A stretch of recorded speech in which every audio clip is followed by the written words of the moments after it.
नमस्कार। भारत माता की जय। वंदे मातरम। कैसे हैं आप सभी? मैं सर्वेश पांडे आप लोगों के बीच में लाइव हूं। आज बहुत दिनों के बाद लाइव आया हूं मैं, लेकिन ये जो विषय है मैंने डिस्क्रिप्शन में डाला है, ये बहुत महत्वपूर्ण विषय है और मैं लगातार देख रहा हूं कि समाज का कोई भी जिम्मेदार नेता, मंत्री, विधायक, सांसद या कोई भी जिम्मेदार व्यक्ति जो किसी जिम्मेदार पद पर बैठा हुआ है वो इस विषय पर नहीं बोल रहा है। तो मुझे लगा कि मुझे कहीं ना कहीं इस विषय पर बोलना चाहिए। लगातार मैं सोशल मीडिया पर ट्वीट के माध्यम से, पोस्ट के माध्यम से, और आज 69,000 जो कार्यरत शिक्षक हैं उनका एक धरना प्रदर्शन भी हुआ है शिक्षा निदेशालय पर। तो वहां हम धरने में भी गए थे उन लोगों के समर्थन में। तो उसी विषय पर मैं आप लोगों के बीच में लाइव आया हूं।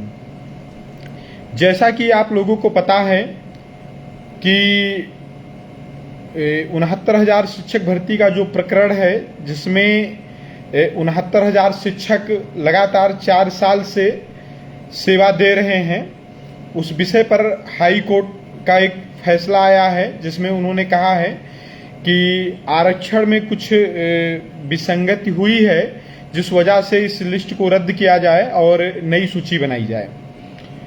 तो एक बात मैं कहना चाहता हूं कि देखिए, ये जो सूची बनी थी, सूची सरकार ने बनाया था, तो सूची गलत है कि सही है, इसकी जिम्मेदारी सरकार की है, ना कि जो चयनित शिक्षक हैं, जो कार्यरत शिक्षक हैं, उनकी कोई गलती है।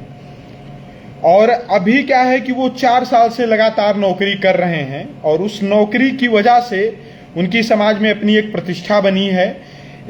जीविकोपार्जन का एक साधन हुआ है उनके पास, और उन्होंने अपने उसी नौकरी के दम पर तमाम होम लोन, कार लोन और भी जो चीजें हैं उन लोगों ने ले ली है। तो इस तरीके से अगर कुछ कार्यवाही की जाती है या नई सूची बनाई जाती है, तो मुझे लग रहा है कि कम से कम 7-8 हजार सामान्य वर्ग के कार्यरत शिक्षकों के ऊपर इसका सीधा प्रभाव पड़ेगा और वो लोग नौकरियों से बाहर हो जाएंगे और उनका समझ लीजिए कि जो भविष्य है वो अंधकार में चला जाएगा। तो इस विषय पर मैं सरकार से हाथ जोड़ करके निवेदन करूंगा कि अगर कहीं कुछ कोई शोषित है, कोई वंचित है, कोई पीड़ित है, अगर जिसे वास्तव में लाभ मिलना चाहिए था और उसे लाभ नहीं मिला है, तो आप उसको लाभ दीजिए। लेकिन जो सामान्य वर्ग के शिक्षक 4 साल से लगातार कार्य कर रहे हैं, कृपया उनकी चीजों को देखिए, उनके भविष्य को देखिए, उनके साथ किसी भी प्रकार से कोई गलत ना हो, उनके साथ उनका कोई नुकसान ना हो, इसका भी आप ध्यान दीजिए, इसे ध्यान में रखिए। और मेरा तो सबसे पहले यही निवेदन रहेगा उत्तर प्रदेश सरकार से कि आप इस फैसले के खिलाफ सुप्रीम कोर्ट जाइए और सुप्रीम कोर्ट के दिशा निर्देश के आधार पर जो है आप सूची अगर बनाना चाहते हैं तो बनाइए, लेकिन जो 69,000 शिक्षक कार्य कर रहे हैं, इनमें से किसी भी शिक्षक के साथ कोई भी गलत कार्य ना हो, कोई भी चीजें ऐसी ना हो जिससे इनका भविष्य जो है संकट में पड़ जाए। तो ये मेरा हाथ जोड़ करके निवेदन है। मैं लगातार देख रहा हूं कि जब से ये हाई कोर्ट का फैसला आया है, तब से सत्ता पक्ष के, सत्ता विपक्ष के तमाम राजनेता बहुत ही खुश हैं। तमाम लोग ट्वीट कर रहे हैं, पोस्ट कर रहे हैं, पीडीए की राजनीति करने वाले लोग। और उसमें मैं देख रहा हूं कि सत्ता पक्ष के भी कुछ ओबीसी समाज के नेता उसी स्वर में स्वर अपना मिला रहे हैं और इस चीज का समर्थन कर रहे हैं। मैंने वो जो भर्ती हुई उस भर्ती को भी मैंने देखा है और मैंने तमाम शिक्षकों से बात भी की है। तो तमाम शिक्षक बताए हैं कि जैसे जो सामान्य वर्ग की सीटें थी वो 34,000 थी, जिसमें मात्र 19,805 सामान्य वर्ग के लोग चयनित हुए हैं और ओबीसी की सीटें जो हैं वो 18,000 कुछ सीटें थी, जिसमें 31,000 टोटल 31,000 कुछ शिक्षक जो हैं ओबीसी समाज से चयनित हुए हैं। और इसमें भी लोग आरोप लगा रहे हैं कि 19,000 का घोटाला हुआ है। तो क्या भैया सामान्य वर्ग इस देश के नहीं हैं? क्या सामान्य वर्ग का इस देश पर कोई अधिकार नहीं है? क्या सामान्य वर्ग को रहने का अधिकार नहीं है इस देश में? जिस तरीके से आरोप और प्रत्यारोप लगाए जा रहे हैं और जिस तरीके से मैं देख रहा हूं कि ओबीसी समाज के नेता लामबंद होकर के, चाहे वो सत्ता पक्ष के हों या विपक्ष के हों, मतलब इस तरीके से इस भर्ती का विरोध कर रहे हैं और वो कह रहे हैं कि नई मेरिट लिस्ट बनाई जाए, नई सूची तैयार की जाए। तो मैं एक बात पूछना चाहता हूं, क्या सामान्य वर्ग के लोग इस देश के नागरिक नहीं हैं? क्या उनको उनका हक अधिकार नहीं मिलना चाहिए? भाई सुप्रीम कोर्ट ने कहा है कि किसी भी व्यक्ति को दोहरा आरक्षण नहीं मिलेगा। और मैं आपको बता दूं कि यही जो 34,000 सीटें अनरिजर्व थीं, इन्हीं सीटों पर तमाम ऐसे लोग रहे जिन्होंने फीस में छूट ली है, उम्र में छूट ली है, और टेट सुपर टेट जो भी उन्होंने निकाला उसमें छूट ली है।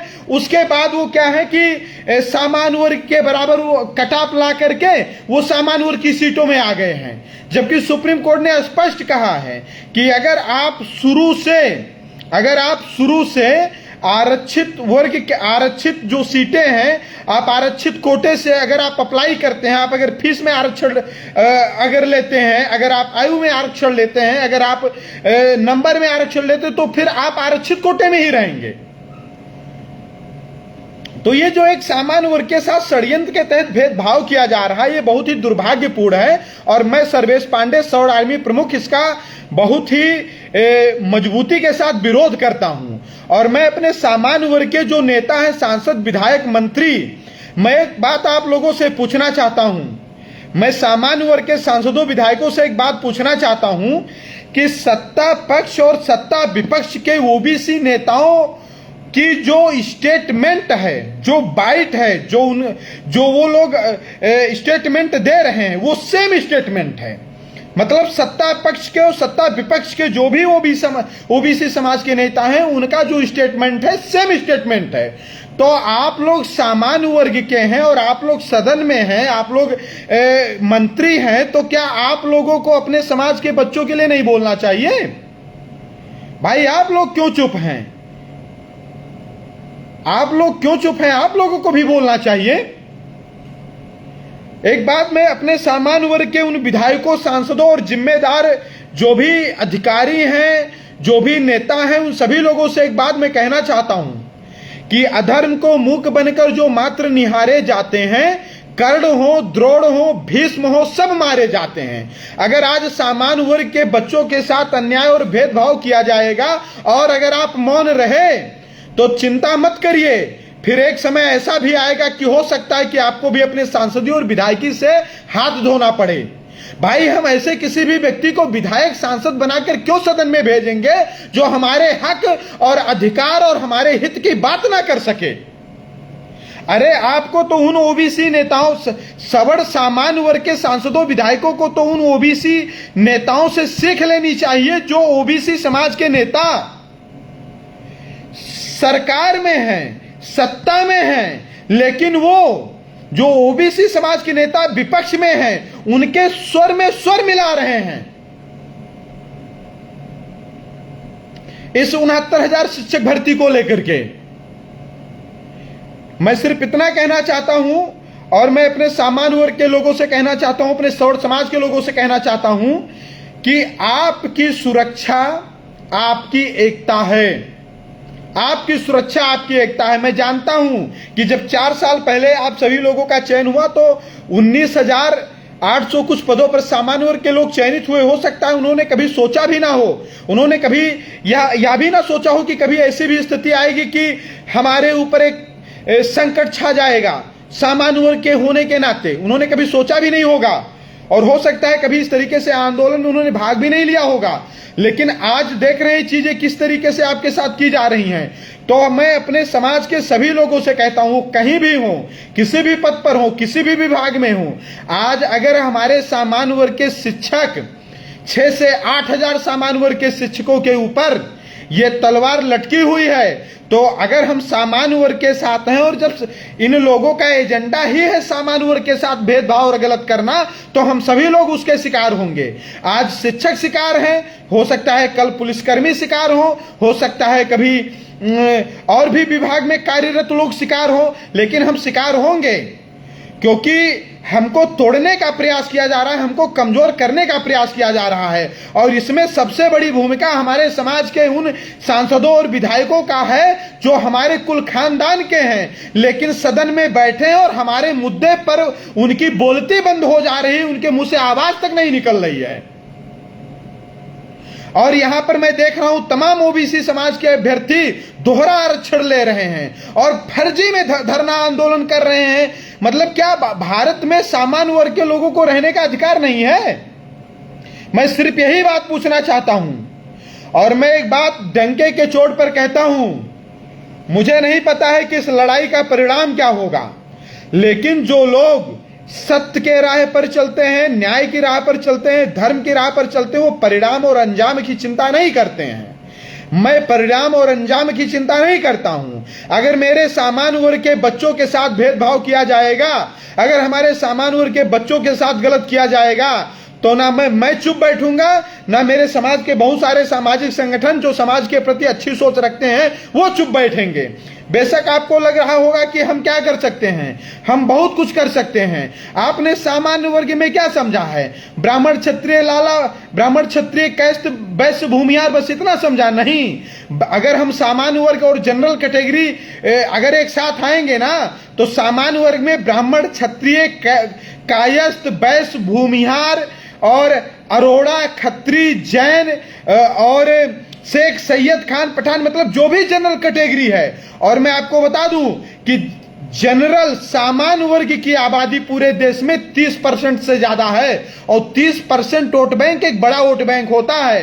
तो सरकारों को एक बात पता होनी चाहिए। और एक बात, बहुत बड़ी बात मैं आपको बता दूं भाई, वो माता पिता कुछ भी करने को तैयार हैं जिनके बच्चे की नौकरी खतरे में है, ये ध्यान में रहे। और वो माता पिता ही नहीं, उन बच्चों के परिवार के सभी नात रिश्तेदार सब कुछ करने के लिए तैयार हैं। तो इस बात को सरकार मेरी गंभीरता से सुने। मैं हाथ जोड़ करके निवेदन करता हूं। मैं ये नहीं कहता हूं कि किसी ओबीसी समाज के व्यक्ति का कोई नुकसान हो, मैं ये नहीं कहता हूं कि किसी एससी समाज के व्यक्ति का कोई नुकसान है। इन सभी का हित हो। हम तो सर्वे भवन्तु सुखिनः सर्वे सन्तु निरामया वाले लोग हैं।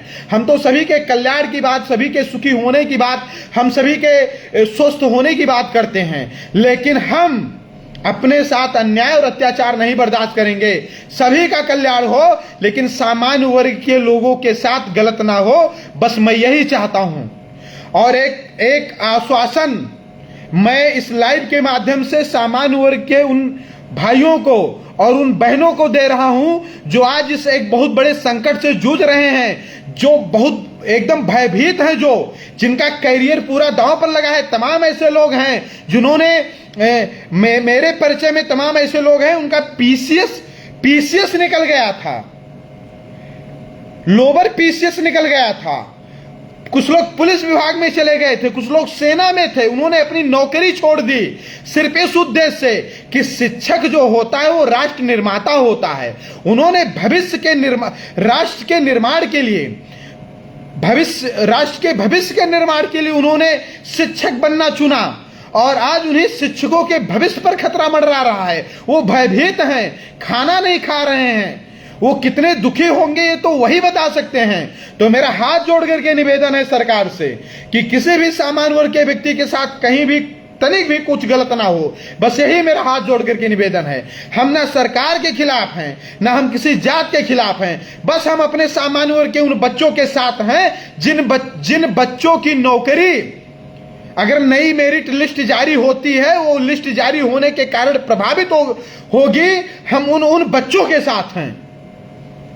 और अगर इसमें कुछ गलत है तो इसका जिम्मेदार सीधे सरकार है। इन बच्चों की कोई गलती नहीं, इन्होंने तो अपनी योग्यता जाहिर की है, ये अपनी योग्यता के दम पर नौकरी पाए हैं। तो इसमें हम उम्मीद करते हैं कि उत्तर प्रदेश सरकार कुछ अच्छा निर्णय लेगी इसमें, और सामान्य वर्ग के किसी भी भाई और बहन के साथ सरकार के द्वारा कुछ भी गलत नहीं किया जाएगा। बस यही मैं निवेदन करना चाहता हूं।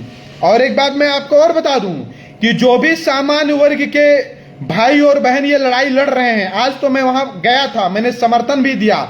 वहां पर पुलिस प्रशासन के लोग ज्यादा देर तक मुझे नहीं रुकने दिए। उन्होंने कहा कि शिक्षकों का आंदोलन है, आप रहेंगे तो राजनीति हो जाएगी। जबकि मैं शुद्ध सामाजिक व्यक्ति हूं, मैं शुद्ध सामाजिक व्यक्ति हूं। मैं किसी भी राजनीतिक पार्टी से मेरा कोई लेना देना नहीं है।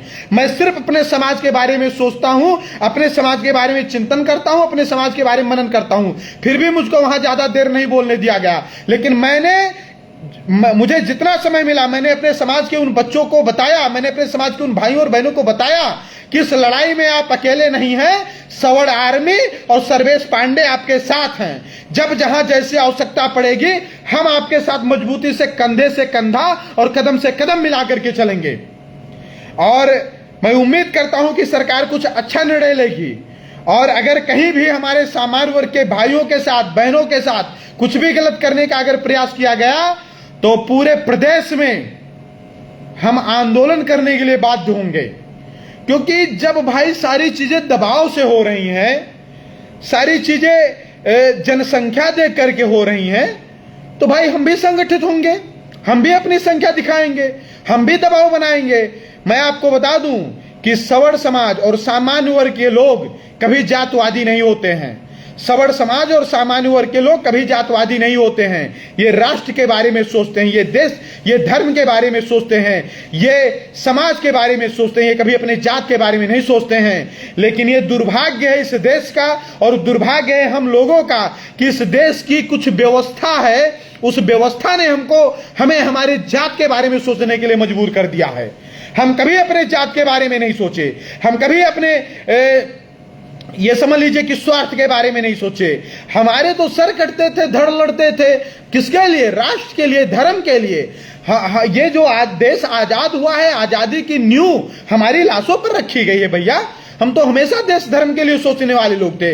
लेकिन क्या बताएं कुछ व्यवस्था की कि इस देश दुर्व्यवस्था है, वो इस देश में दुर्व्यवस्था है। मैं एक बात बता दूं कि आरक्षण जैसी व्यवस्था किसी भी राष्ट्र के लिए लाभदायक नहीं है, ये जान लीजिए आप। आरक्षण से राष्ट्र का विकास नहीं होगा।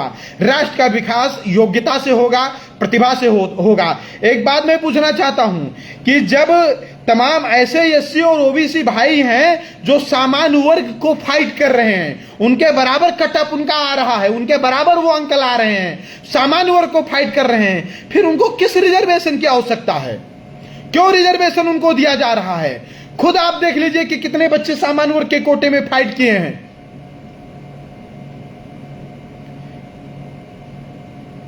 तो बस यही आज इस लाइव के माध्यम से कहना था। इस लाइव के माध्यम से मुझे अपने सामान्य वर्ग के नेता, मंत्री, विधायकों से एक बात कहनी थी कि आप लोग खड़े होइए, अपने समाज के लिए, अपने हक और अधिकार के बोलिए। अपने समाज की बात करना किसी दूसरे समाज का विरोध नहीं होता है। हम अपने समाज के बच्चों के हक की बात करते हैं, हम अपने समाज के बच्चों के भविष्य की सुरक्षा की बात कर रहे हैं, ना कि हम ये कह रहे हैं कि किसी भाई ओबीसी को नौकरी से निकाल दिया जाए या एससी को नौकरी से निकाल दिया जाए। सबको आप नौकरी दीजिए, जिसको जितनी नौकरी देना है दीजिए, लेकिन जो भी चयनित सामान्य वर्ग के शिक्षक हैं उनके भविष्य के साथ, वो चाहे बीएड के हों चाहे बीटीसी के हों, जो 4 साल से नौकरी कर रहे हैं, उनके भविष्य के साथ खिलवाड़ ना किया जाए। बस यही मैं कहना चाहता हूं। और इसी विषय को लेकर के सामान्य वर्ग के विधायक, सांसद, नेता, मंत्री जो भी हैं, आप लोग भी आवाज उठाइए। क्योंकि अगर आप इन मुद्दों पर मौन रहे तो फिर वही मैं कहूंगा कि मूक बनकर के, अधर्म को मूक बनकर जो मात्र निहारे जाते हैं, कर्ण हो, द्रोण हो, भीष्म हो, सब मारे जाते हैं। इसे ध्यान में रखिएगा।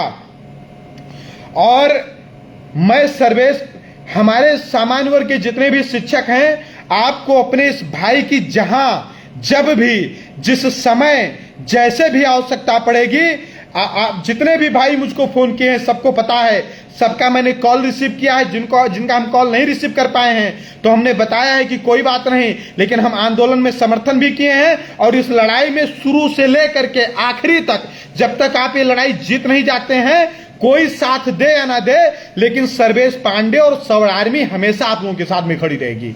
बस यही मैं आप लोगों से कहना चाहता हूं। भारत माता की जय, वंदे मातरम।